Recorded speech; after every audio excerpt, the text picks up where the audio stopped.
بسم اللہ الرحمن الرحیم۔ یہ ہے کہ عورت کے اوپر مرد کی حاکمیت کا اصل مطلب کیا ہے۔ سورۃ نساء میں اللہ تعالیٰ نے ہمیں یہ بتایا کہ مرد حاکم ہے، ضرور ہے، لیکن کیسے ہے اور وہ اس کو کس حد تک اپنی حاکمیت کو عورت پر استعمال کر سکتا ہے۔ اور پھر جو اسلام جو ہمارے معاشرے میں عورت پر تشدد، فزیکل ٹارچر اور مینٹلی ٹارچر کیا جاتا ہے ہمارے معاشرے میں خاص طور پہ، تو اسلام اس حوالے سے ہمیں کیا گائیڈ لائن دیتا ہے کہ عورت کو مار سکتے ہیں آیا یا نہیں مار سکتے، یا اگر مار سکتے ہیں تشدد اس پہ کرنا ہے تو کس حد تک کرنا ہے، اسلام اس بارے میں کیا کہتا ہے۔ ٹھیک ہے، آج کے آیات میں ہم یہ ڈسکس کریں گے۔ اور پھر میاں بیوی کے درمیان اگر کوئی لڑائی جھگڑا ہو جائے تو صلح کا طریقہ کار اسلام میں ہمیں کیا بتایا گیا ہے، وہ بھی اللہ تعالیٰ نے ہمیں قرآن میں سورۃ نساء میں بتایا ہے۔ آج کی آیات میں ہم ڈسکس کریں گے۔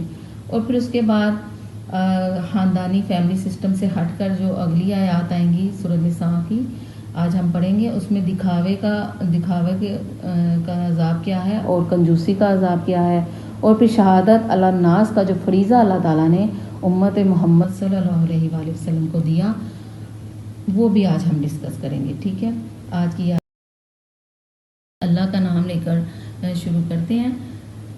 سب سے پہلے ورڈ ٹو ورڈ ٹرانسلیشن، آیت نمبر 34۔ الرجال مرد، قوامون سب حاکم ہے، علی النساء عورتوں پر، بیما اس وجہ سے جو فضل اللہ فضیلت دی اللہ نے، بعدہم ان کے بعض کو، علی بعض بعض پر، وبما اور اس وجہ سے جو انفقوا ان سب نے خرچ کیا، من اموالہم اپنے مالوں سے، فالصالحات پس نیک عورتیں، قانتات فرما بردار ہوتی ہیں، حافظات حفاظت کرنے والی ہوتی ہیں، للغیب عدم موجودگی میں، غیب میں، بما اس وجہ سے جو حافظ اللہ حفاظت کی اللہ نے ان کی، واللاتی اور وہ عورتیں جو تخافون تم سب ڈرتے ہو، نشوزہن ان کی سرکشی سے، فاعظوہن تو تم سب سمجھاؤ انہیں،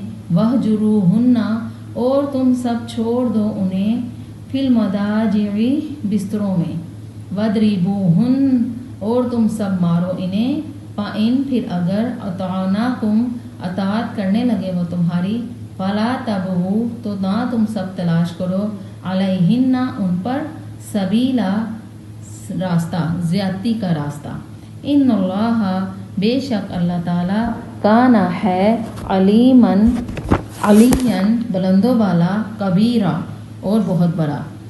پچھلی آیات میں ہم نے اللہ سبحانہ تعالیٰ کی صفات پڑھی تھی، علیمہ علم والا ہے، یہاں پر یہ صفت آئی ہے علیین یعنی بلند ہے، بلند و بالا ہے، کبیرہ اور بہت بڑا ہے۔ آیت نمبر 35 میں ورڈ ٹو ورڈ ٹرانسلیشن دیکھتے ہیں۔ وَإِن اور اگر خفتم تمہیں ڈر ہو، شقاقا اختلاف کا، بینہما ان دونوں کے درمیان، فبعثوا تو تم سب مقرر کرو، حکمن ایک منصف، من اہلہ اس کے خاندان سے، وحکمن اور ایک منصف، من اہلہا اس کے خاندان سے، یعنی ایک منصف مرد کے خاندان سے، ایک منصف بیوی کے خاندان سے، عورت کے خاندان سے۔ ان اگر یریدا وہ دونوں چاہیں گے، اصلاح، یوفق اللہ تو اللہ موافقت پیدا کر دے گا، بینہما ان دونوں کے درمیان، ان اللہ بے شک اللہ، کانا ہے، علیماً خوب علم والا ہے، خبیرہ خوب خبردار ہے۔ نیکسٹ آیت ہے 36 نمبر آیت سورۃ النساء۔ وَاعْبُدُوا اور تم سب عبادت کرو اللہ تعالیٰ کی، اور لا تشرکوا نہ تم سب شریک بناؤ بھی اس کے ساتھ، شیئن کسی کو، وبالوالدین اور والدین کے ساتھ، احساناً حسن سلوک کرنا، اور بذی القربیٰ قرابت والوں کے ساتھ، رشتہ داروں کے ساتھ، والیتامیٰ اور یتیموں کے ساتھ، والمساکین اور مسکینوں کے ساتھ، والجاری اور ہمسایہ، ذی القربیٰ قرابت والا، والجاری اور ہمسایہ، الجنوبی اجنبی، والصاحبی اور ساتھی، بالجنبی پہلو کا، وابن السبیل اور مسافر، وما اور جس کے ملکت مالک بنے ہیں ایمانکم تمہارے داہنے ہاتھ، ان اللہ بے شک اللہ تعالیٰ لا یحب نہیں وہ پسند کرتا من جو کانا ہو مختالاً مغرور فخورا فخر کرنے والا۔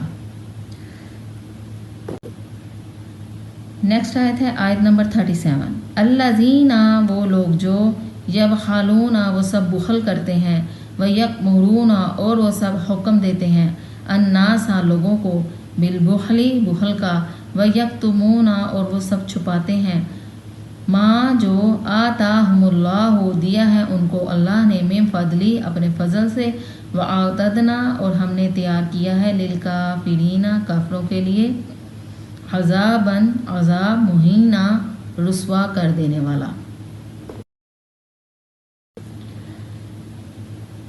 اگلی آیت ہے آیت نمبر 38، والذین اور وہ لوگ جو ینفقون وہ سب خرچ کرتے ہیں، اموالہم اپنے مال، رعاء الناس لوگوں کو دکھانے کے لیے، ولا اور نہیں، یؤمنون وہ سب ایمان لاتے، باللہ اللہ پر، ولا اور نہ، بالیوم الآخر آخرت کے دن پر، ومن اور جو یکن الشیطان ہو شیطان، لہو اس کا، قریناً ساتھی، فساء تو وہ بہت برا، قرینہ ساتھی ہے، وماذا اور کیا، علیہم ان پر، لو اگر، آمنوا وہ سب ایمان لے آتے، باللہ اللہ پر، والیوم الآخری اور آخرت کے دن پر، وانفقوا اور وہ سب خرچ کرتے ہیں، مما اس سے جو، رزقہم اللہ رزق دیا ان کو اللہ تعالیٰ نے، وکان اللہ اور ہے اللہ، بہم ان کو، علیما خوب جاننے والا۔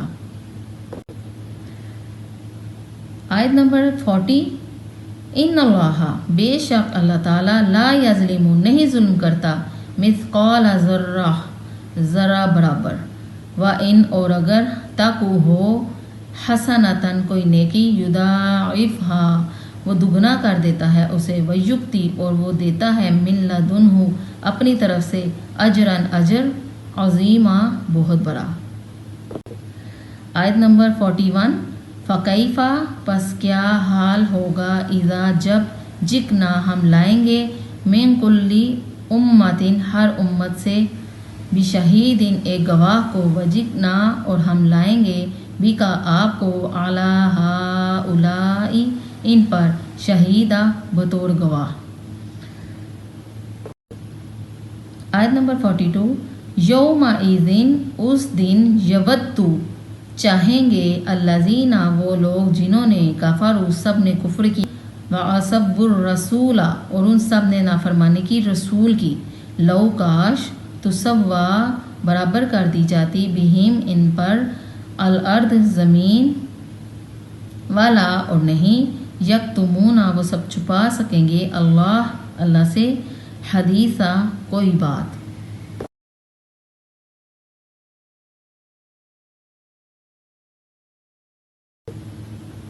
آیت نمبر 34، الرجال عربک میں مرد کو کہتے ہیں، ٹھیک ہے، آپ کو پتہ ہے، پہلے بھی ہم پڑھ چکے ہیں، قوامون حاکم ہے۔ اب آپ دیکھیں اس میں واؤن آ رہا ہے پلورل کے لیے، سب جمع کے لیے، اور قوام کہتے ہیں حاکمیت، حاکم کو۔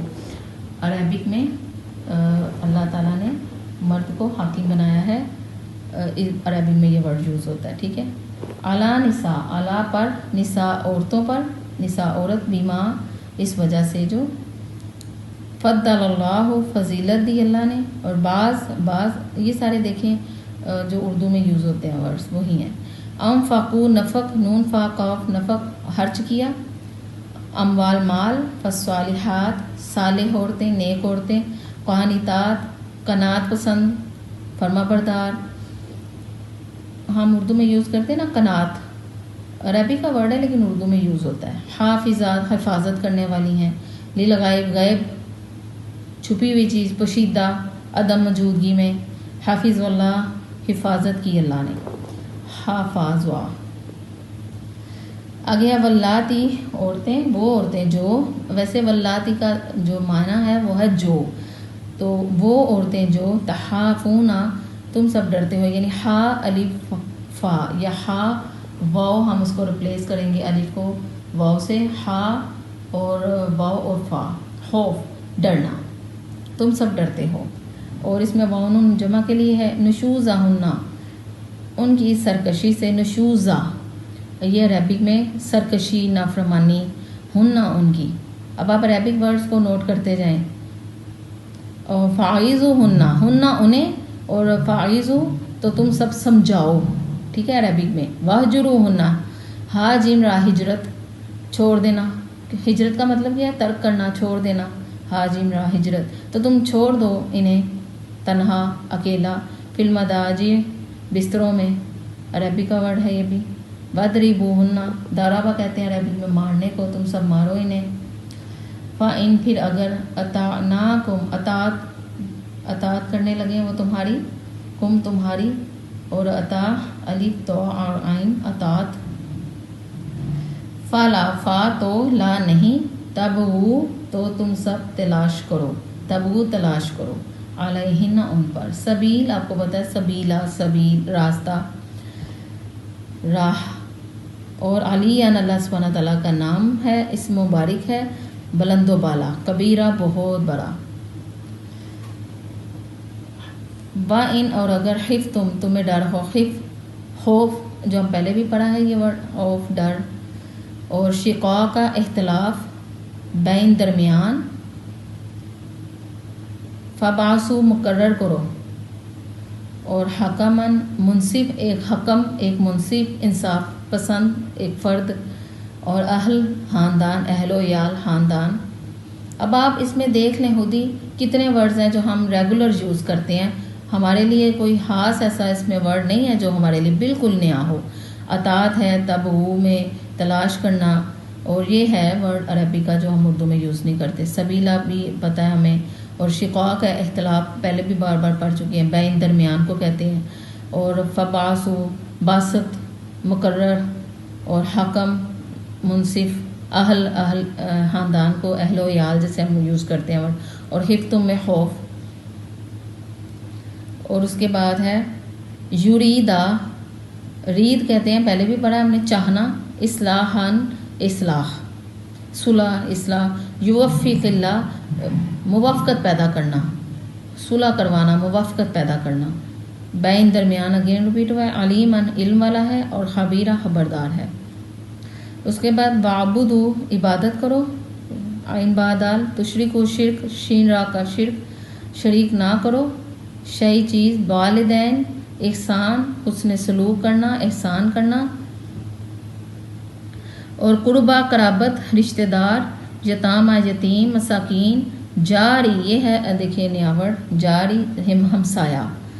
اور قربا قرابت والے. اور جاری پھر اگین ریپیٹ ہوا ہے. جنبی اجنبی، جیم نون با اجنبی. اردو میں ہم یوز کرتے ہیں یہ ورڈ، اور اس کے روٹ ورڈ دیکھیں وہی ہیں جو ہم اردو میں الفاظ استعمال کرتے ہیں، جیم نون اور با. صاحبی صاحب ساتھی، جنبی پہلو کا ساتھی، یعنی ساتھ والا، بیٹھا ہوا ساتھ والا ساتھی. وابن السبیل مسافر. اس کے بعد ہے مالکت مالک بنے ہیں، ایمانکم تمہارے داہنے ہاتھ. یہ دونوں عربی کے ورڈ ہیں. اور اس کے بعد حب پسند کرتا ہے، کان ہو مختالن یہ بھی عربی. اس کے بعد ہے مالکت مالک بنے ہیں، ایمانکم تمہارے داہنے ہاتھ. یہ دونوں عربی کے ورڈ ہیں. اور اس کے بعد حب پسند کرتا ہے، کان ہو مختالن یہ بھی عربی کا ورڈ ہے. مغرور ہے، اس کا مطلب فخورا فخر کرنے والا، اردو میں ہم یوز کرتے ہیں. اس کے بعد الذین جو یبخلون بخل کرنا، باخالا بخل کرنا. بخل بھی عربی کا ورڈ ہے لیکن اردو میں یوز کرتے ہیں کنجوسی. یکمرون علیم امرا امر حکم دینا، ناس لوگوں کو، بالبخلی بخل کا. یکتمونا کتما چھپانا، عربی کا ورڈ ہے لیکن ہم بار بار پچھلی سورۃ بقرہ کے اندر، سورۃ آل عمران کے اندر بار بار ہم پڑھ چکے ہیں کتما، یکتمونا چھپانا. آتا دیا ہے، دینا. فضلی فضل سے، وعتدنا تیار کیا ہے ہم نے کافروں کے لیے، عذاب عذاب مہینہ رسوا کر دینے والا. آگے ہے والذین جو وہ لوگ جو ینفقون وہ سب خرچ کرتے ہیں. نون فا کا اپنا فق، یہ بھی بار بار ریپیٹ ہونے والا ورڈ ہے. اور اس کے بعد نیکسٹ پیج پہ ہیں ریا الناس، دکھاوا، ریاکاری. دکھاوا۔ اس کے بعد ہے یکمنون ایمان لاتے ہیں، یوم الآخر، یہ سارے وہی ورڈ ہیں جو ہمیں پتہ ہیں۔ یقنی، کن کہتے ہیں ہونا، شیطان، قرینہ ساتھی، قرین کہتے ہیں ساتھی کو عربک میں، قرین ساتھی، قرینن ساتھی، فساءت وہ بہت برا، قرینہ ساتھی ہے۔ اس کے بعد نیکسٹ ہے، آپ دیکھیں تھرڈ لائن میں کوئی ایسا ورڈ نہیں ہے، آمنو ہے، والجوم ہے، آہر ہے، انفقو پھر آئے 4 نمبر لائن پہ نفق ہے، رزقہم میں رزق، اور نیکسٹ آیت میں آئے علیمہ جاننے والا ہے۔ نیکسٹ آپ دیکھیں لا یظلم، نہیں ظلم کرتا، مثقال ذرہ، مثقال برابر، اور ذرہ ذرہ، مثقال بھی یہ بھی عربی کا ورڈ ہے، تاکو ہو حسناتن کوئی نیکی، یضاعفہا دگنا کر دیتا ہے، یعنی 2 گنا کر دیتا ہے، بڑھا دیتا ہے، یہ عربی کا ورڈ ہے، یکتی دیتا ہے، من لدنہ اپنی طرف سے، اجرن اجر، اور عظیمہ بہت بڑا۔ اور فکیفہ سوال کے لیے یوز ہوتا ہے، کیفہ، فا پس، اور کیفہ کیا حال ہوگا، پس کیا حال ہوگا، اذا جب جکنا ہم لائیں گے، اور امتم ہر امت سے، بشہید ایک گواہ، شہید ہم پہلے بھی پڑھ چکے ہیں کہ شہید کا مطلب ہوتا ہے گواہی دینے والا، ایک گواہ، جکنا اور ہم لائیں گے، بیکا آپ کو ہا اولائی اسم اشارہ ہے ان پر، شہیدہ بطور گواہ، یوم ایزن اس دن، یوم دن اور ایزن اس، یہ بھی اسم اشارہ ہے، اس دن یودو چاہیں گے الذین جنہوں نے کفر کفر کیا ہوگا، وعصوا الرسول اور ان سب نے نافرمانی کی،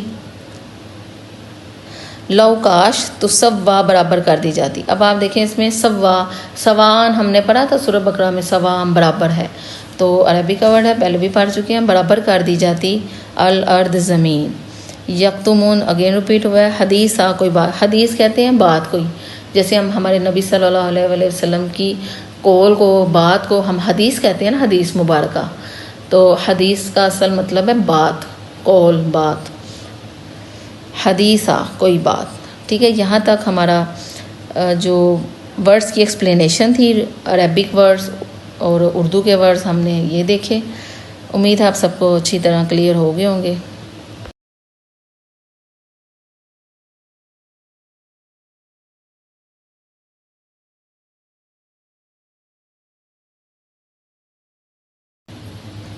سورۃ نساء آیت نمبر 34 میں اللہ سبحانہ تعالیٰ نے فرمایا، مرد عورتوں کے نگران ہیں کیونکہ اللہ نے ان میں سے ایک کو دوسرے پر فضیلت دی ہے، اور کیونکہ مردوں نے اپنے مال خرچ کیے ہیں، چنانچہ نیک عورتیں فرما بردار ہوتی ہیں، مرد کی غیر موجودگی میں اللہ کی دی ہوئی حفاظت سے اس کے حقوق کی حفاظت کرتی ہیں، اور جن عورتوں سے تمہیں سرکشی کا اندیشہ ہو تو پہلے انہیں سمجھاؤ، اور اگر اس سے کام نہ چلے تو انہیں خواب گاہوں میں تنہا چھوڑ دو، اور اس سے بھی اصلاح نہ ہو تو انہیں مار سکتے ہو، پھر اگر وہ تمہاری بات مان لیں تو ان کے خلاف کارروائی کا کوئی راستہ تلاش نہ کرو، یقین رکھو کہ اللہ سب سے اوپر ہے، سب سے بڑا ہے۔ اب اس آیت میں اللہ تعالیٰ نے مردوں کی حاکمیت بتائی ہے عورتوں کے اوپر، کہ مرد عورتوں کے نگران ہے، حاکم ہے۔ اللہ نے ان میں سے ایک کو دوسرے پر فضیلت دی ہے، مرد کو اللہ نے عورت پر فضیلت دی ہے، برتری دی ہے، اور وجہ بھی اللہ تعالیٰ نے اس آیت میں بتا دی ہے۔ ریزن کیا ہے؟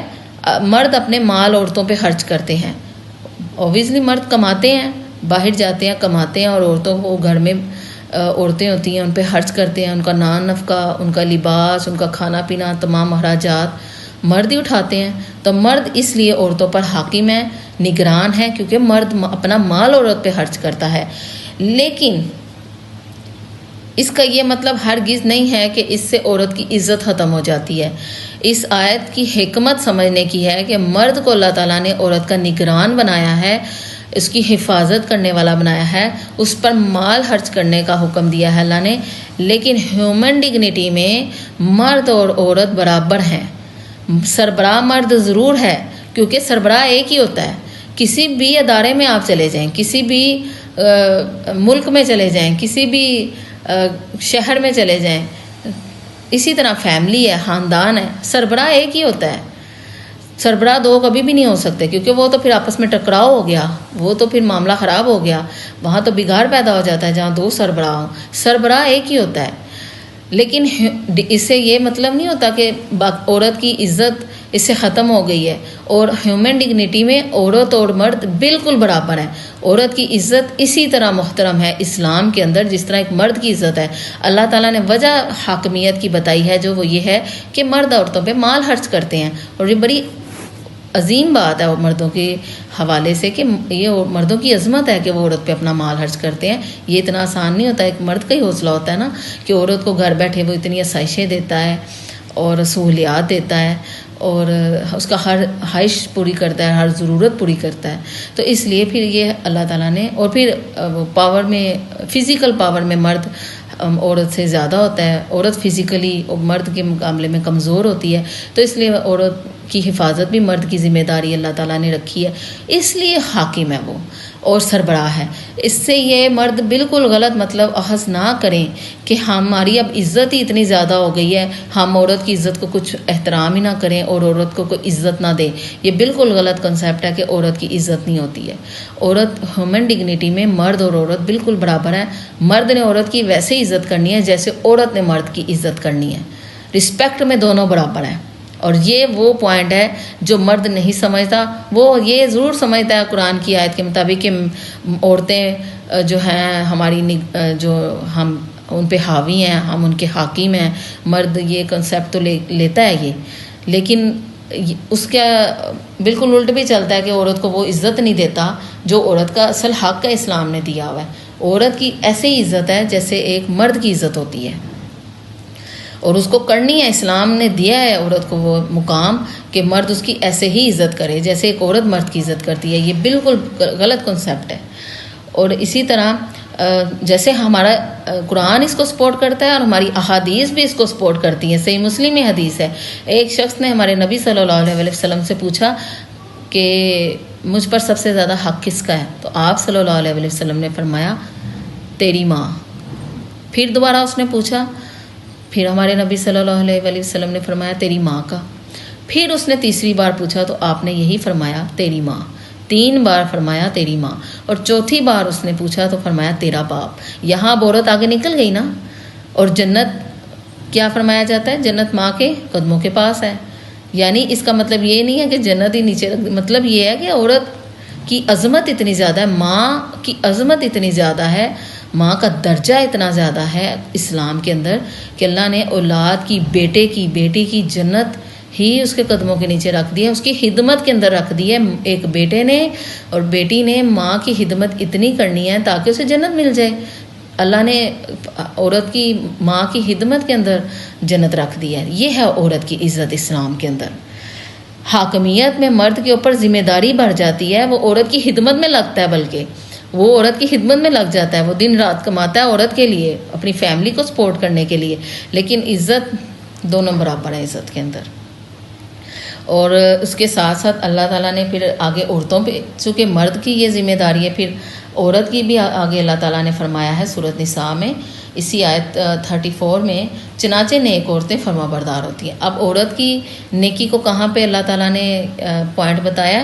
فرما برداری پہ، کہ وہ پھر جو عورت فرما بردار ہوتی ہے نا، وہ نیکی کے درجے میں داخل ہو جاتی ہے جو مرد کی فرما بردار ہوتی ہے۔ اب وہ فرما بردار کیسے ہوتی ہے؟ مرد کی غیر موجودگی میں اللہ کی دی حفاظت سے اس کے حقوق کی حفاظت کرتی ہے۔ مرد جب ظاہری بات ہے اس نے باہر جانا ہے، اس نے کمانا ہے، عورت کے لیے، فیملی کے لیے، بچوں کے لیے اس نے سروائیو کرنا ہے، تو اس نے گھر سے باہر ہی جانا ہے۔ اب پیچھے سے سارا گھر اور اس کے مرد کے بچے عورت کے حوالے ہیں، عورت ان کی نگران ہے پیچھے سے گھر کی اور بچوں کی۔ اب کیا عورت پہ ذمہ داری بڑھ جاتی ہے کہ وہ اپنی عزت کی بھی حفاظت کرتی ہے، اپنے بچوں کی بھی حفاظت کرتی ہے، اور مرد کے مال میں سے بھی، امانت میں سے خیانت نہیں کرتی، مرد کی بغیر اجازت مال میں سے خرچ نہیں کر سکتی، اور مرد کی اجازت کے بغیر کوئی غیر محرم اس کے گھر میں داخل نہ ہو. یعنی پھر عورت کا یہ فریضہ بڑھ جاتا ہے اس حوالے سے کہ وہ فرما برداری میں آئے مرد کی، اور مرد کی نافرمانی نہ کرے، اور اس کے گھر کی حفاظت کرے، اس کے مال کی حفاظت کرے، اس کے حقوق کی حفاظت کرے، اور بالکل دیانتداری کے ساتھ مرد کے ساتھ چلے. یہ ہے پھر نیک عورت کی نشانی. اچھا، اس کے بعد اللہ تعالیٰ نے اس آیت میں فرمایا جن عورتوں سے تمہیں سرکشی کا اندیشہ ہو تو پہلے انہیں سمجھاؤ. اب ایسی عورتیں بھی ہو جاتی ہیں نا بعض کا کہ عورت کوئی نافرمان ہو جائے، کوئی غلط راہ پہ چل پڑے. ہوتا نہیں ہے عموماً ایسا، عورتیں زیادہ تر فرمانبرداری ہوتی ہیں. لیکن اگر بفرض محال کوئی عورت ایسی ہو جاتی ہے کہ تھوڑی بہت کوئی نافرمانی کی سٹیج میں چلی جائے، تو پھر اب اللہ تعالیٰ نے اس کا حل کیا بتایا ہے. پہلے انہیں سمجھاؤ پیار سے، پھر اگر اس سے کام نہ چلے، مطلب اگر نہیں سمجھتی، وہ مرد کی بات نہیں سمجھتی، مرد اسے سمجھاتا ہے، تو پھر انہیں اللہ تعالیٰ نے فرمایا مرد اس سے سیپریٹ ہو جائے. یعنی اپنا بستر عورت سے الگ کر لے، عورت کو اپنے ساتھ نہ رکھے، اس کے اپنے بستر یعنی علیحدہ سوئے، اس سے عورت علیحدہ سوئے، مرد علیحدہ سوئے، بالکل اس سے سیپریشن اختیار کر لے. یہ دوسرا حل اللہ تعالیٰ نے بتایا ہے. پہلا کیا ہے؟ سمجھائے عورت کو پیار سے کہ ٹھیک. اب یہ کہ وہ نافرمانی میں کیا چیز آتی ہے؟ یہ عموماً گھر میں چھوٹی چھوٹی جو باتیں ہوتی ہیں وہ نہیں آتی ہیں. مطلب یہ ہو گیا وہ ہو گیا، کوئی چھوٹی چھوٹی جو نوک جھونک ہوتی ہے وہ تو انسان ہے، ہو جاتی ہے.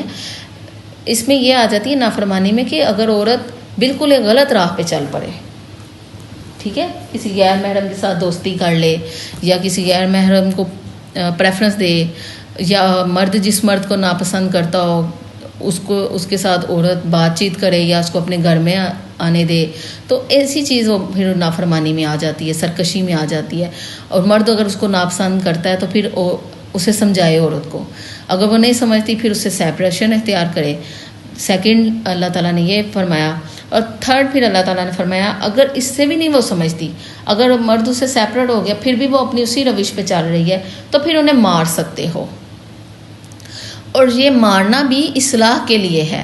اور یہ مارنا بھی کیا ہے؟ نرمی کے ساتھ ہے مارنا. ایسا مارنا کہ جس سے عورت کے چہرے پہ نہیں مارنا عورت کو، اور جس سے عورت کے جسم پر کوئی نشان نہ پڑے. یہ ایسا مارنا جیسے بچے کو جیسے لگا دی جاتی ہے، کوئی بچے کو لگا دی اور بچے کو کوئی نقصان نہ ہوا، کوئی نشان نہیں پڑا.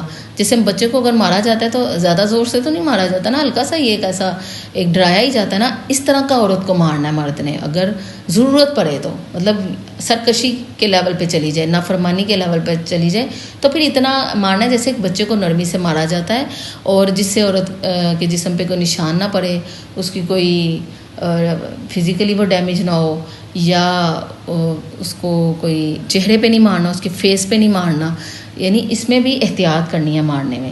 اس لیول کا صرف مارا جا سکتا ہے. اب اس کو کیا بنا لیا ہوا ہے؟ عورت کو مارنے پہ مرد نے سمجھ لیا ہوا کہ اس کو اتنا مارو کہ اس کی چاہے ہڈی ٹوٹ جائے، چاہے اس کے نشان پڑ جائیں.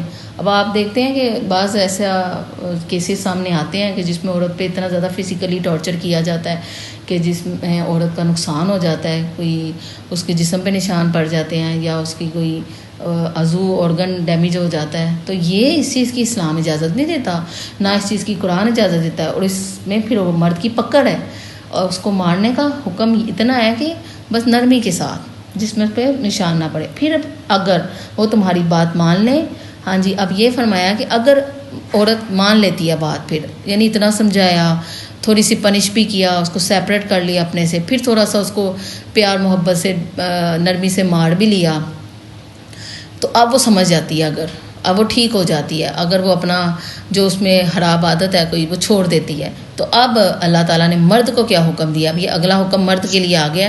اب کیا حکم ہے؟ ان کے خلاف کارروائی کا کوئی راستہ تلاش نہ کرو. اس کا مطلب یہ ہے کہ اب مرد اپنے دل میں بات نہ رکھے. اب وہ مرد یہ نہ کرے یہ ٹھیک ہو گئی ہے نا، تو ماضی میں اس نے میرے ساتھ یہ کیا تھا، تو اب مرد اپنے دل میں بغض رکھ لے، مرد اپنے دل میں بات رکھ لے، اور پھر عورت کے ساتھ ہیلے بہانے سے اس کو ٹارچر مینٹلی کرے، یا اس کو تانا دے، یا اس کو کوئی پنش کرے. اب اللہ تعالیٰ نے مرد کو حکم دے دیا ہے اب اس کے خلاف کارروائی کا کوئی راستہ تلاش نہیں کرنا. یعنی اب وہ ٹھیک ہو گئی ہے تو پھر اس بات کو بھول جائے مرد، اب اس کے ساتھ سیدھے طریقے سے چلے. یہ دیکھ لیں اسلام یہ کہتا ہے پھر اللہ تعالیٰ نے فرمایا یقین رکھو کہ اللہ سب سے اوپر سب سے بڑا ہے۔ اب اس میں دونوں کے لیے احکامات ہیں، اس آیت کے اندر مردوں کے لیے بھی احکامات ہیں اور عورتوں کے لیے بھی احکامات ہیں، اور اللہ تعالیٰ نے کتنی خوبصورتی کے ساتھ ایک خوبصورت فیملی سسٹم کو ڈسکرائب کیا، کیونکہ ایک فیملی کے اندر یہ سارے مسائل آ جاتے ہیں سامنے، تو اللہ تعالیٰ نے بتایا کہ ان کو کیسے ٹیکل کرنا ہے، مرد نے بھی اور عورت نے بھی، اور عورت کی مرد کی حاکمیت بھی اللہ تعالیٰ نے بتائی کس لیول کی ہے، اور عورت ہیومن ڈگنیٹی میں برابر ہے مرد کے۔ اور پھر اللہ تعالیٰ نے فرمایا کہ اگر کچھ اس طرح کا ایکسٹرا آرڈنری معاملہ ہو جائے کہ عورت اگر نافرمانی پہ آ جائے تو مرد نے اس معاملے کو کیسے ٹیکل کرنا ہے۔ اب اس میں اس آیت کو ان باتوں کو مرد نے اتنا زیادہ وہ کر لیا کہ اس میں عورت کی عزت ختم کر دی، اور عورت کے اوپر فزیکل ٹارچر، مینٹل ٹارچر، اور پھر کیا کیا عورت کے ساتھ سلوک کیا جاتا ہے کہ فیملی کے اندر، تو یہ چیزیں اسلام کے اندر نہیں ہیں۔ اسلام نرمی کا مذہب ہے، اسلام امن کا مذہب ہے، اور اسلام نے عورت کو بڑا مقام دیا ہے، بڑی عزت دی ہے، اور مرد نے بھی اس کی اتنی ہی عزت کرنی ہے جس طرح عورت نے مرد کی عزت کرنی ہے۔ تو یہ اللہ تعالیٰ نے اس آیت میں سارے مسائل ہمیں بتائے ہیں۔ آیت نمبر 35 سورۃ النساء، اور اگر تمہیں میاں بیوی کے درمیان پھوٹ پڑنے کا اندیشہ ہو تو ان کے درمیان فیصلہ کروانے کے لیے ایک منصف مرد کے خاندان سے اور ایک منصف عورت کے خاندان سے بھیج دو، اور اگر وہ دونوں اصلاح کرانا چاہیں گے تو اللہ دونوں کے درمیان اتفاق پیدا کر دے گا، بے شک اللہ کو ہر بات کا علم ہے اور ہر بات کی خبر ہے۔ اب یہاں پر دیکھیں اللہ تعالیٰ نے اب وہ مسئلہ ڈسکس کیا ہے کہ جس میں اگر میاں بیوی کے درمیان کوئی لڑائی جھگڑا ہو جاتا ہے، ہو ہی جاتا ہے، کوئی اتنی بڑی بات نہیں ہے، میاں بیوی کے درمیان کسی بات پہ کوئی اختلاف ہو جاتا ہے، تو اب یہاں پر حکم یہ دیا جا رہا ہے کہ اب ایک طریقہ اللہ تعالیٰ نے یہ بتایا کہ ایک منصف مرد کے خاندان سے، یعنی ایک نیوٹرل بندہ، ایسا بندہ نہیں، ایسا مرد نہیں کہ جو کسی ایک گروہ کی یا ایک فریق کی ون پرسن کی فیور کرے، ایک نیوٹرل بندہ، ایک منصف، ایک انصاف پسند بندہ وہ لے لیا جائے مرد کے خاندان سے، اور ایک نیوٹرل بندہ، ایک انصاف پسند مرد، ایک منصف عورت کے خاندان میں سے لے لیا جائے۔ پھر آپ وہ دونوں بیٹھیں اور دونوں مسئلے کو ڈسکس کریں، دونوں کی اصلاح کرانا چاہیں اور صلح کرانا چاہیں میاں بیوی کی، تو پھر اللہ تعالیٰ دونوں کے درمیان اتفاق پیدا کر دے گا۔ ٹھیک ہے، ایک تو یہ ہے کہ کوئی ایسا دو لوگ بیٹھ جائیں آپس میں دونوں فیملیوں میں سے اور اس مسئلے کو حل کرا دیں، تو اللہ تعالیٰ پھر دونوں میاں بیوی کے درمیان اتفاق کو پسند بھی کرتا ہے، صلح کو پسند بھی کرتا ہے، پھر اللہ دونوں کے درمیان صلح پیدا کرا دے گا۔ بے شک اللہ کو ہر بات کا علم اور ہر بات کی خبر ہے۔ اب اس میں یہ بھی آ جاتا ہے کہ بعض کا ایسے لوگ نہیں ملتے کہ ایسے نیوٹرل بندے نہیں ملتے کہ جو مرد کی فیملی میں سے یا عورت کی فیملی میں سے، بعض کا ایسا بھی مسئلہ سامنے آ سکتا ہے کہ نہیں ملے، تو اب کیا کرنا چاہیے؟ تو اب یہ ہے کہ اس صورت میں پھر میاں بیوی خود بیٹھ جائیں آپس میں اور اپنے مسئلے کو ڈسکس کر لیں اور نرمی اختیار کریں اور اپنے معاملے کو نرمی سے ٹیکل کریں اور صلح کرنے کی کوشش کریں، اپنے مسئلے کو حل کرنے کی کوشش کریں، اور صلح کے لیے اللہ تعالیٰ سے دعا بھی کرنی چاہیے۔ اور پھر اللہ تعالیٰ یہاں اللہ تعالیٰ نے کیا کہا ہے؟ اللہ دونوں کے درمیان اتفاق پیدا کر دے گا، یعنی یہ کام اللہ کا ہے کہ اللہ دونوں کے درمیان اتفاق پیدا کر دے گا، اللہ دونوں کے درمیان صلح کروا دے گا۔ تو یعنی میاں بیوی کے درمیان اللہ تعالیٰ صلح کرائے گا۔ یہ اتنا خوبصورت رشتہ ہے کہ اللہ ان کے درمیان ہے۔ اب حدیث میں آتا ہے نا کہ جب میاں بیوی ایک دوسرے کے کو مسکرا کے دیکھتے ہیں تو اللہ بھی خوش ہوتا ہے، اللہ بھی مسکراتا ہے، اللہ بھی خوش ہوتا ہے۔ یہ اتنا خوبصورت رشتہ ہے کہ ان دونوں کو آپس میں محبت سے دیکھنے پر ثواب ہے، اللہ خوش ہوتا ہے، اللہ راضی ہوتا ہے۔ تو اس لیے اگر ایسا معاملہ ہو جائے کہ نہیں دونوں فیملی میں سے کوئی ایسا منصف مرد ملتا دونوں فیملیز میں سے، تو پھر اب میاں بیوی خود ہی اپنے مسئلے کو حل کر لیں تاکہ مسئلے بگڑے نہ اور دونوں کے درمیان صلح ہو جائے۔ مرد جو کہ سربراہ ہے، مینجمنٹ اس کے ہاتھ میں ہوتی ہے، تو اس میں اب اس کا بالکل بھی یہ غلط کنسیپٹ ہے کہ مرد اب وہ بیوی بچوں کو غلام بنا کے رکھے۔ اب اس میں احادیث اس کو سپورٹ ایسے کرتی ہیں کہ صحیح بخاری میں ایک حدیث ہے کہ ہر شخص سے اس کی رعایا کے بارے میں سوال کیا جائے گا۔ چونکہ ہم نے یہ 2 آیتیں فیملی سسٹم پہ دیکھی ہیں، آگے یہاں پر اس آیت نمبر 35 پہ فیملی سسٹم کی آیات ختم ہو رہی ہیں سورۃ نساء میں نا، یہاں پر آگے بھی آئیں گی لیکن یہاں پر یہ ٹاپک ابھی کنکلیوڈ ہوگا اور آگے احکامات آئیں گے۔ تو اب اس پہ تھوڑا سا ہم اس کی ڈیٹیل دیکھتے ہیں کہ صحیح بخاری میں ایک حدیث آتی ہے کہ ہر شخص سے اس کی رعایا کے بارے میں سوال کیا جائے گا، حاکم سے اس کی رعایا کے بارے میں پوچھا جائے گا، مرد سے اس کی بیوی کے بارے میں، بچوں کے بارے میں پوچھا جائے گا، اور عورتوں سے یہ پوچھا جائے گا کہ اس نے اپنے خاوند کی غیر موجودگی میں اس کے مال کی، اس کی عزت کی کیسے حفاظت کی، اس کی اولاد کی کیسے پرورش کی۔ تو اوورآل اگر ہم ان آیات کو دیکھیں تو مرد کو حاکمیت و سربراہی دی گئی ہے اس وجہ سے کہ وہ عورتوں پہ خرچ کرتے ہیں، خیال رکھتے ہیں، نہ کہ اس وجہ سے کہ وہ دونس چلائیں، عورتوں پہ مار پیٹ کریں اور عورتوں کے ساتھ ظلم و زیادتیاں کریں، اس وجہ سے نہیں اور مردوں کو حاکمیت دی گئی۔ اور پھر اس آیت میں ہمیں بتایا گیا کہ میاں بیوی کے درمیان صلح کیسے کروانی ہے، اور دعا تدبیر تو بتائی گئی ہے کہ کیسے کروانی ہے، اور اس کے ساتھ ساتھ دعا کرنی چاہیے کیونکہ دونوں ہی پیرالل میں لے کے چلنا ہوگا، معاملات کو تدبیر سے بھی اور دعا سے بھی پیرالل میں۔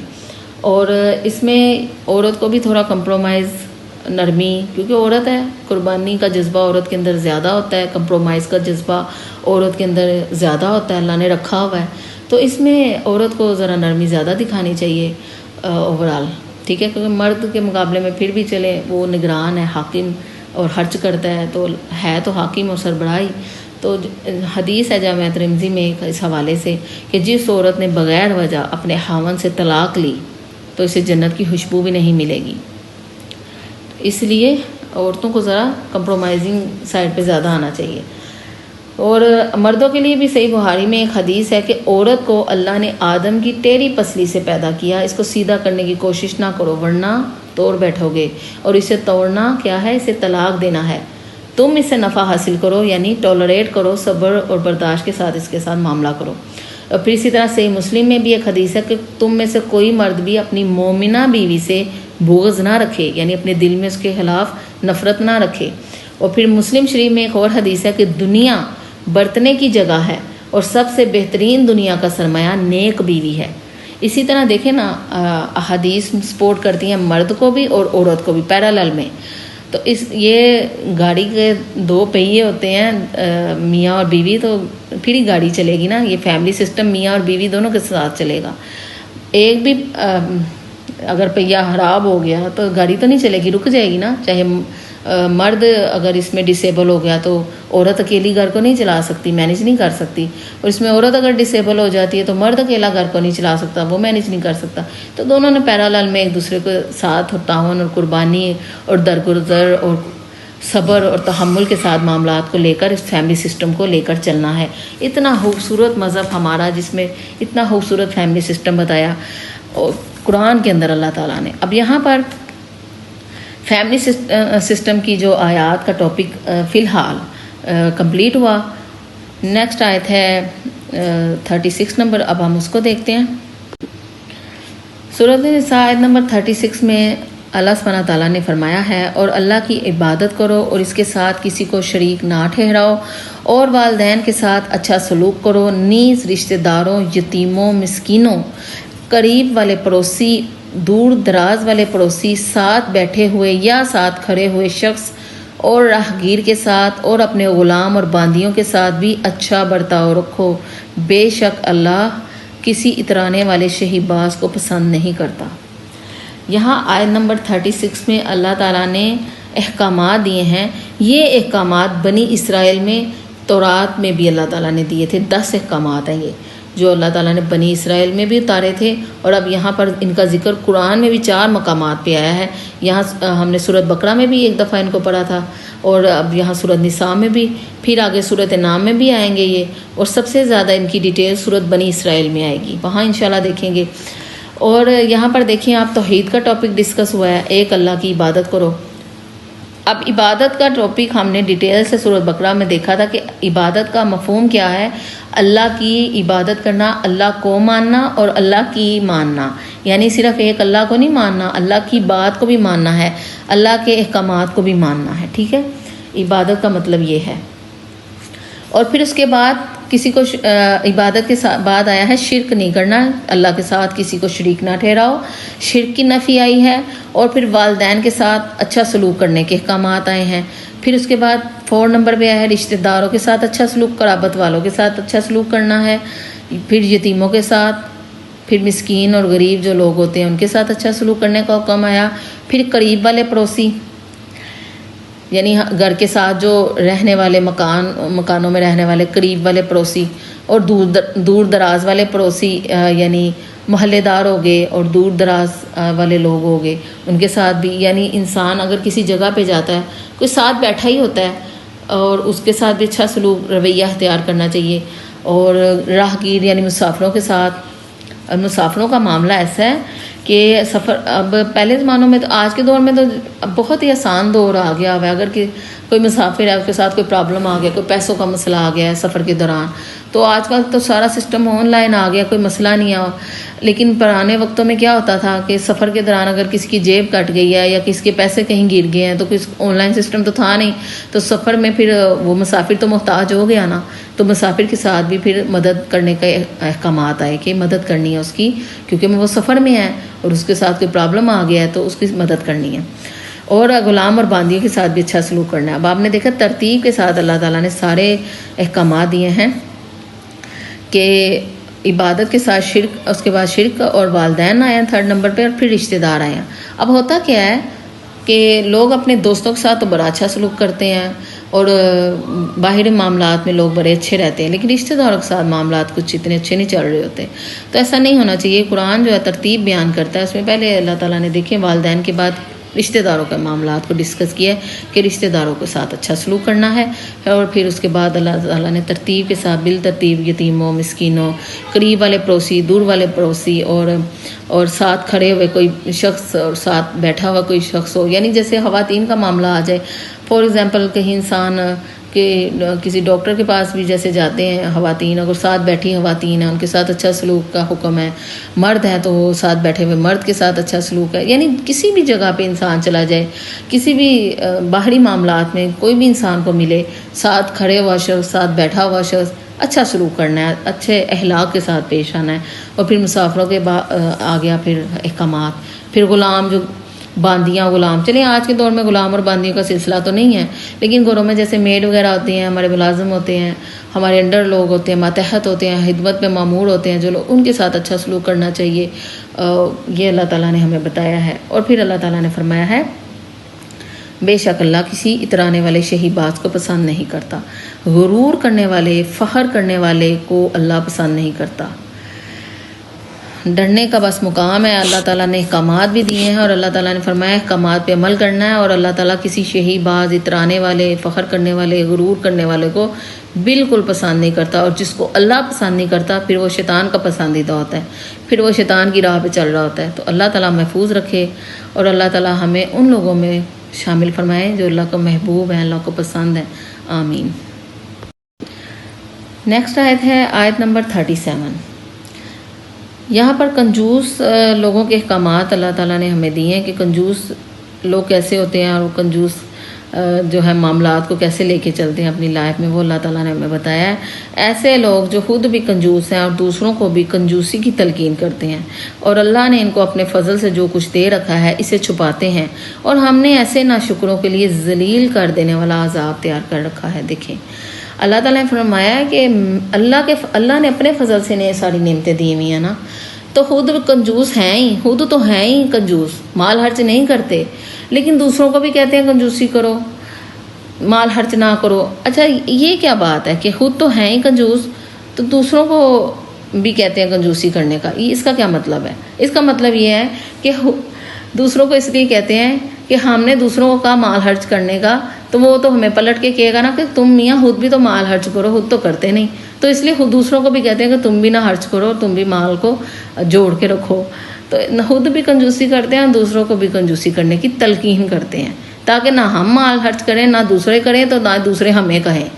تو یہ ایسے لوگ بھی ہوتے ہیں، اور اللہ تعالیٰ نے فرمایا کہ ایسے لوگوں کو اللہ نے اپنا فضل سے عطا کیا ہوا ہے، اپنے کرم سے عطا کیا ہوا ہے، اسے چھپاتے ہیں، مال کو خرچ نہیں کرتے، چھپا کے رکھتے ہیں، اور ایسے ناشکروں کے لیے اللہ نے پھر عذاب تیار کیا ہوا ہے۔ عذاب کی وعید ہے جی بخل پہ، بخیل پہ. احادیث پہ بھی آتا ہے کہ بخیل جو ہے، کنجوس جو ہے، وہ جنت سے دور ہے، لوگوں سے دور ہے، اللہ سے دور ہے، اللہ سے بھی دور ہو جاتا ہے. بخیل جنت سے بھی دور ہو جاتا ہے اور لوگوں سے بھی دور ہو جاتا ہے. اتنی نحوست ہے بخل کی اور بخیل کی اور کنجوسی کی کہ انسان ہر چیز سے دور ہو جاتا ہے، رحمت سے دور ہو جاتا ہے اور اللہ سبحانہ تعالیٰ سے دور ہو جاتا ہے اور جنت سے دور محروم ہو جاتا ہے اور پھر دنیا میں لوگوں سے بھی دور ہو جاتا ہے. بخل کی نحوست ہوتی ہے نا، بخیل کی کوئی عزت نہیں ہوتی. مال خرچ کرنے والے کو اللہ عزت دیتا ہے. اور آخرت میں پھر عذاب تو ہے ہی. آخرت میں دیکھیں اللہ تعالیٰ نے فرما دیا ہے، اللہ نے عذاب تیار کر رکھا ہے ایسے لوگوں کے لیے. تو بخل کی شدید اسلام کے اندر ممانعت ہے. اللہ نے مال خرچ کرنے کا حکم دیا ہے اور پھر اللہ نے کئی گناہ، ہم نے سورۃ بقرہ کے اندر پڑھا تھا کہ کئی گناہ بڑھا چڑھا کے اللہ لوٹا دیتا ہے اللہ کی راہ میں جب انسان مال خرچ کرتا ہے. تو مال کو چھپانا نہیں ہے، نعمتوں کا اظہار کرنا ہے، شکر کرنا ہے، سادگی ضرور اختیار کرنی ہے. اب یہاں پر بعض لوگ ایسے ہوتے ہیں کہ مال ہوتا ہے اور سادگی ایسی اختیار کر لیتے ہیں کہ نہ اپنے کپڑوں پہ خرچ کرنا. یہ دین کی حکم کو سمجھنا ہوتا ہے، حکمت کو بھی سمجھنا ہوتا ہے. ایک ہوتا ہے حکم، ایک ہوتی ہے حکمت. حکم تو آ گیا کہ اللہ کی راہ میں خرچ کرنا ہے اور اب جو ہے اپنی ذات پہ بھی خرچ کرنا ہے اور سادگی بھی اختیار کرنی ہے. لیکن اب اس کا یہ مطلب نہیں ہے کہ ہم بالکل نہ اپنے کپڑوں پہ خرچ کریں، نہ اپنی جو ہے اپنی نعمتوں اظہار نہ کریں. نعمتوں کا اظہار بھی شکر ہے. دین کو یہ سمجھنا ہے کہ بعض جگہ ایسا ہوتا ہے کہ ہمیں اچھا کپڑا پہننا چاہیے. ایسا نہیں ہے کہ ہم اچھے کپڑے نہیں پہن سکتے، ہم اپنے اوپر زیب و زینت اختیار نہیں کر سکتے. ہم لمٹ میں رہ کے لوگوں کو ایسا شو کریں کہ ہمیں اللہ نے نعمتیں دی ہوئی ہیں، ہمیں اللہ نے مال دیا ہوا ہے. ہم یہ نہ کریں کہ اللہ نے ہمیں دیا ہوا ہے، ہم لوگوں کو یہ شو کرواتے پھریں کہ ہمارے پاس تو کچھ نہیں ہے اور ہم کیا کریں، ہم نعمتوں کا اظہار نہ کریں. وہ نہ شکری میں آتا ہے. نہیں، اچھا کپڑا پہنیں، سادگی اختیار کریں، لیکن ایسا کہ اللہ کی نعمتوں کا اظہار ہو اور شکر کا جذبہ اختیار کرنا ہے. تو ان سارے معاملات کو ساتھ لے کے چلنا ہے. اب اگلی آیت ہے آیت نمبر 39. بھلا ان کا کیا بگڑ جاتا اگر یہ اللہ اور یوم آخرت پر ایمان لے آتے اور اللہ نے ان کو جو رزق عطا فرمایا ہے اس میں سے کچھ نیک کاموں میں خرچ کر دیتے اور اللہ کو ان کا حال خوب معلوم ہے. اب یہاں کتنی اللہ تعالیٰ نے بالکل کلیئر بات کی ہے کہ جو لوگ اللہ تعالیٰ نے جن کو رزق عطا فرمایا ہے اللہ کی راہ میں نیک کاموں میں خرچ کر دیتے ہیں، تو ایسے لوگ کا کیا بگڑ جاتا اگر یہ ایسا کرتے، پھر اللہ اور یوم آخرت پر ایمان لے آتے، کیونکہ اللہ تعالیٰ نے جو رزق، جو نعمتیں ان کو دی ہوئی ہیں وہ اللہ کی راہ میں خرچ کر دیتے اور اللہ تعالیٰ سب ان کے حالات کو جانتا ہے. اب ہم اس سورۃ بقرہ میں اور سورۃ آل عمران میں اس چیز کو ڈیٹیل سے ڈسکس کر چکے ہیں کہ رزق کا کیا مطلب ہے. اس میں مال تو آتا ہی ہے، اس میں اللہ تعالیٰ کی عطا کرتا تمام نعمتیں، علم بھی آ جاتا ہے، صلاحیتیں بھی آ جاتی ہیں، سارا جو نعمتیں اللہ نے دی ہوئی ہیں اس میں سارا وقت آ جاتا ہے. تو جو اللہ تعالیٰ نے فرمایا رزق دیا ہے، اگر اللہ کی راہ میں خرچ کر دیں، اللہ کی راہ میں وقت لگا دیا، اللہ کی راہ میں مال لگا دیا، اللہ کی راہ میں اپنی صلاحیتیں لگا دیں، اللہ کی راہ میں اللہ نے ذہن جو اچھا دیا ہے اس کو لگا دیا، سب کچھ اللہ کی راہ میں لگا دیا. اگر یہ لوگ ایسا کر لیتے تو کیا بگڑ جاتا. اللہ کہتا ہے ان کا یہ لوگ اللہ کے ہاں پھر آخرت میں نیک کہلاتے، اللہ پر یوم آخرت پر ایمان لے آنے والے بن جاتے اور اللہ کو ان لوگوں کا حال خوب معلوم ہے. اگلی آیت ہے آیت نمبر 38. اور جو لوگ اپنے مال لوگوں کو دکھانے کے لیے خرچ کرتے ہیں اور نہ اللہ پر ایمان رکھتے ہیں، نہ روز آخرت پر ایمان رکھتے ہیں، اور شیطان جس کا ساتھی بن جائے تو وہ بدترین ساتھی ہوتا ہے. اب ایسے لوگوں کی بات آ گئی ہے کہ جو لوگ دکھاوے والے ہوتے ہیں، دکھاوا کرتے ہیں. ایسے لوگ جو دکھاوا کرتے ہیں، لوگوں کو دکھانے کے لیے، ریاکاری کے لیے مال خرچ کرتے ہیں، ایسے لوگ پھر نہ اللہ پر ان لوگوں کا ایمان ہوتا ہے نہ آخرت پر، اور ایسے لوگوں کا شیطان ساتھی ہوتا ہے، وہ بدترین ساتھی ہے. کلیئر بالکل بات اللہ تعالیٰ نے کی ہے، وہی بات جو بھی ہم نے ڈسکس کی کہ ایسا نہیں کرنا کہ فخر اور غرور سے اب جو ہے مال کو دکھانا ہے، نمائش کرنی ہے، نمود و نمائش کرنی ہے اور لوگوں کو یہ دکھانا ہے کہ میرے پاس دیکھو کتنا کچھ ہے. سادگی اختیار کرنی ہے لیکن اس طرح کہ اللہ کی نعمتوں کا اظہار ہو شکرانے کے طور پر، نہ کہ نمود و نمائش کے اور ریاکاری کے زمرے میں آئے وہ. تو ایسے لوگوں کے لیے بھی اللہ تعالیٰ نے کیا حکم دیا ہے. دیکھیں نا باریک سا فرق ہے نمود و نمائش میں اور اللہ کی نعمتوں کے اظہار میں ایک بڑا باریک فرق ہے. اس فرق کو سمجھنا ہے کہ ہم نے نعمتوں کا اظہار کرتے ہوئے اپنے اوپر مال اپنی ذات کے اوپر بھی خرچ کرنا ہے. اللہ کی راہ میں تو کرنا ہے لیکن اپنے ذات کے اوپر بھی کرنا ہے, کیونکہ نعمتوں کا اظہار ہو, شکر کا اظہار ہو, لیکن اس میں ریاکاری نہ آئے, اس میں نمود و نمائش نہ آئے, لوگوں کو دکھانے کے لیے نہ آئے. پھر ورنہ اللہ تعالیٰ نے فرمایا ایسے لوگوں کا اللہ پر کوئی ایمان نہیں ہے, نہ آخرت میں کوئی اجر ملے گا, اور شیطان ہی اس کا ساتھی ہوگا, اور بدترین ساتھی ہے شیطان. کتنی ڈرنے کی بات ہے. تو اب اگلی آیت ہے آیت نمبر 39.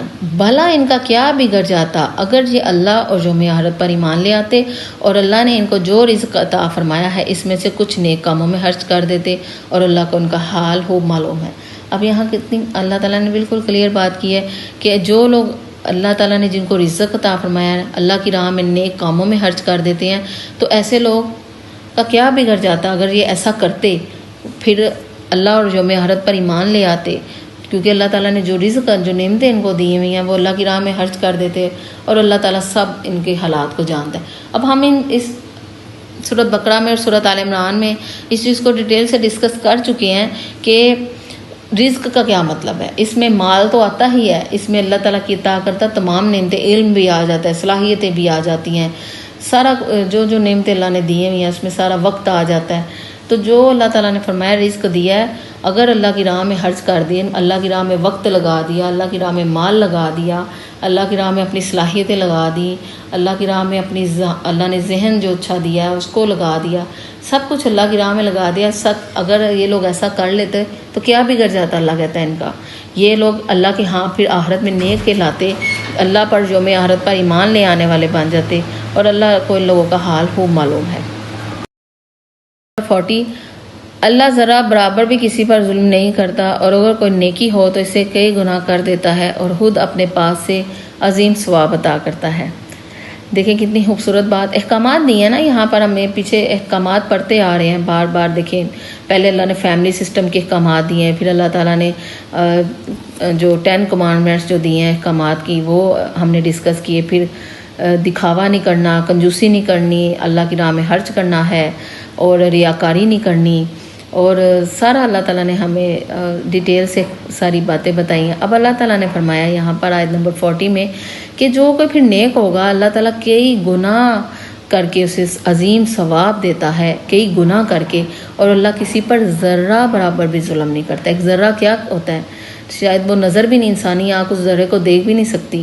اللہ اتنا بھی کسی پہ ظلم نہیں کرتا, اتنا وہ رحیم ہے. ہاں لیکن عظیم ثواب کس کو دے گا, جو نیکیاں کرتا ہے. ایسا نہیں ہے معاملہ کہ جو نیکیاں کرتا ہی نہیں ہے اور پھر اللہ اس کو ثواب پہ ثواب دیا جائے, ایسا بھی بالکل نہیں ہے. آپ نے پچھلی آیتوں میں ہم نے دیکھا کہ عذاب کی وعدیں بھی اللہ نے دی ہیں جو لوگ اعمال نہیں کرتے. اعمال کرنے والوں کو, نیکی کرنے والوں کو کئی گنا بڑھا چڑھا کے دیتا ہے اللہ, دنیا میں بھی اور آخرت میں بھی عظیم ثوابوں سے نوازتا ہے, اور ظلم نہیں کرتا. نیکسٹ آیت ہے آیت نمبر 41. پھر یہ لوگ سوچ رکھیں کہ اس وقت ان کا کیا حال ہوگا جب ہم ہر امت میں سے ایک گواہ لے کر آئیں گے, اور اے پیغمبر ہم تم کو ان لوگوں کے حالات گواہ کے طور پر پیش کریں گے. اب یہاں شہادت علی الناس کا جو فریضہ اللہ تعالیٰ نے دیا ہے امت محمد صلی اللہ علیہ وآلہ وسلم کو, سب سے پہلے یہ جو شہادت علی الناس کا جو فریضہ ہے یہ پیغمبروں پہ فرض ہوتا ہے, اور پیغمبر اس کو خوب نبھاتے ہیں. اولین فریضہ ہوتا ہے پیغمبروں کا, جیسے کہ ہمارے نبی صلی اللہ علیہ وآلہ وسلم نے اس فریضے کو نبھایا, یعنی اللہ کا پیغام آگے پہنچانا.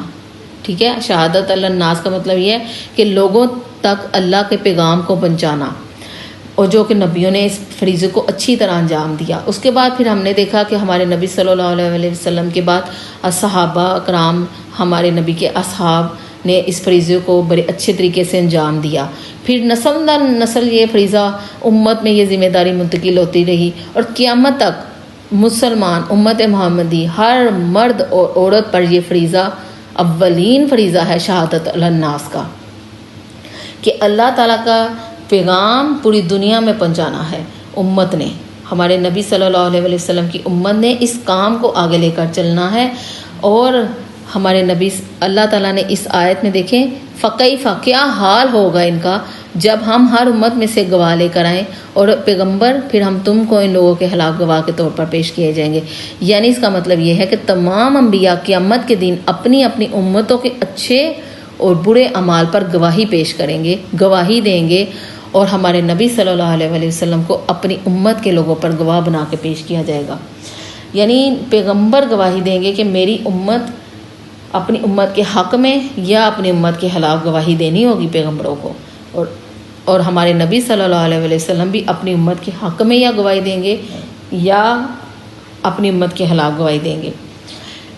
اب اپنی امت کے خلاف کب گواہی دیں گے؟ جب امت نے اس فریضے کو انجام نہیں دیا، یا ہمارے نبی اللہ کی نافرمانی کی، اللہ کے رسول کی نافرمانی کی اور شہادت علی الناس کے فریضے کو انجام نہیں دیا، پھر کیا ہوگا؟ پھر ہمارے نبی ان لوگوں کے خلاف گواہی دیں گے۔ اور جن لوگوں نے اللہ کی فرما برداری کی، اللہ کے رسول کی فرما برداری تابع داری کی اور شہادت علی الناس کے فریضے کو انجام دیا، احکامات کو اپنی زندگی میں لے کر چلے، تو پھر ہمارے نبی ان کے حق میں گواہی دیں گے۔ اب کتنا ڈرنے کا مقام ہے، کیسے بد وہ لوگ ہوں گے جن کے خلاف ہمارے نبی گواہی دیں گے، اور کیا ہی وہ وقت ہوگا، کیا ہی وہ قیامت کا دن ہوگا جس دن نبیوں کو اپنی اپنی امتوں کے حق میں یا خلاف گواہی دینی ہوگی۔ اب یہ وہ میدان لگے گا جس عدالت لگے گی، اور گواہ کے طور پر نبیوں کو پیش کیا جائے گا، اور اب نبیوں کو امتوں کے خلاف یا حق میں گواہی دینی ہوگی۔ اب آپ امیجن کریں نا اس نقشے کو، تو کیا ہی وہ وقت ہوگا، تو کتنا ڈرنے کا مقام ہے۔ اور اس لیول پہ آ کے انسان کے اوپر اتنی بڑی مرد اور خواتین پہ ذمہ داری آ جاتی ہے کہ معاملات کو، اپنی لائف کو کیسے لے کر چلنا ہے، اس فریضے کو کیسے نبھانا ہے۔ اور پھر اگلی آیت میں، آیت نمبر 42، جن لوگوں نے کفر اپنا رکھا ہے اور رسول کے ساتھ نافرمانی کا رویہ اختیار کیا ہے، اس دن وہ یہ تمنا کریں گے کہ کاش انہیں زمین میں دنسا کر اس کے برابر کر دیا جائے، اور وہ اللہ سے کوئی بات چھپا نہیں سکیں گے۔ اب دیکھیں، جنہوں نے پھر کفر اپنا رکھا ہے، اس کا کیا مطلب ہے؟ کفر اپنا رکھا ہے یعنی نافرمانی کا رویہ اختیار کیا ہوا ہے، یعنی اپنی دنیا داری میں لگے ہیں اور دنیا سنوار رہے، اور آخرت کا کوئی فکر نہیں، اور شہادت علی الناس کیا ہے اس کے فریضے کا کوئی فکر نہیں، کیا ذمہ داری اللہ نے دی ہے، اور اللہ کے پیغام کو آگے پہنچانا وہ بھولے بیٹھے ہیں۔ کفر ہی اپنایا ہوا ہے نا۔ کفر کا کیا مطلب ہے؟ نافرمانی کرنا، اللہ کی بات نہ ماننا، اور رسول کے ساتھ نافرمانی کا رویہ اختیار کیا ہوا ہے۔ پھر ایسے لوگ قیامت والے دن کیا تمنا کریں گے؟ کاش انہیں زمین میں دنسا کر اس کے برابر کر دیا جائے، یعنی اس دن پھر پچھتائیں گے وہ لوگ۔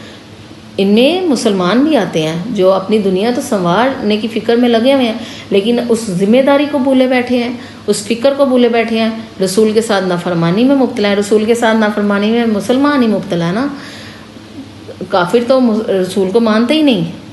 مسلمانوں کی بات ہو رہی ہے یہاں پر، طویل خاص کے اعتبار سے بھی، طویل عام کے اعتبار سے بھی امت کی بات ہو رہی ہے، طویل خاص کے اعتبار سے مسلمانوں کی بات ہو رہی کہ رسول کے ساتھ نافرمانی میں جو لوگ مبتلا ہیں، اس دن وہ آخرت میں تمنا کریں گے وہ مسلمان کہ کاش ہمیں زمین میں دنسا دیا جائے، برابر کر دیا جائے، سزائیں ملنے کا وقت آ گیا ہے۔